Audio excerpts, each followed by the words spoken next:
Welcome to IFAStories, where ancient wisdom meets modern storytelling.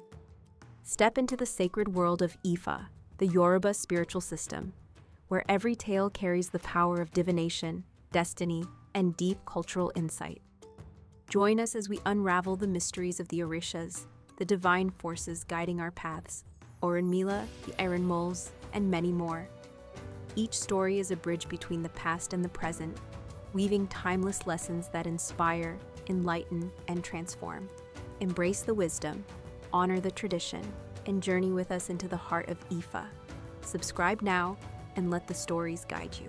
To explore full Yoruba stories, Ifa teachings, and ancestral wisdom, visit our website, www.ifastories.com. Step into the sacred path for more resources and information. How the parrot became a symbol of nobility.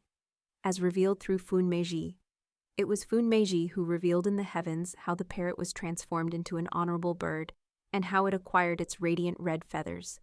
He did so through the following sacred poem: Edemu adide werem, nibati ani aje ile eni dide ninu inde, aya a ile eni dide ninu inde, omo ile eni dide ninu inde, meaning, he who multiplies in small measure, he who acquires wealth multiplies, he who has many wives multiplies, and so does the one who has many children. They too have multiplied. This was the incantation chanted when divination was performed for the parrot, before any of the divinities came to recognize him, not merely as an ornamental creature, but as a profound symbol of authority and influence. The parrot was advised to make sacrifice with the following items: a piece of red cloth, a rooster, black cloth, a dove, a hen, and red wood. He offered these sacrifices at the house of Esu.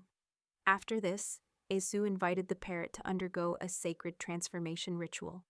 He smeared the red cloth with red wood, dressed the parrot's tail with red cloth, and breathed the enchantment that would alter its destiny. At the end of the operation, all the feathers at the rear of the parrot's body turned red. When Esu was asked about the meaning of this transformation, he proclaimed, "From this moment forward, only those divinities who possess the red feathers of the parrot shall be able to hold true authority and gaze into the future." He instructed the others to purchase red parrot feathers for use in ornamentation and spiritual adornment. This is why, to this very day, no divinity goes without the red feathers of the parrot, for they are the light by which they see destiny.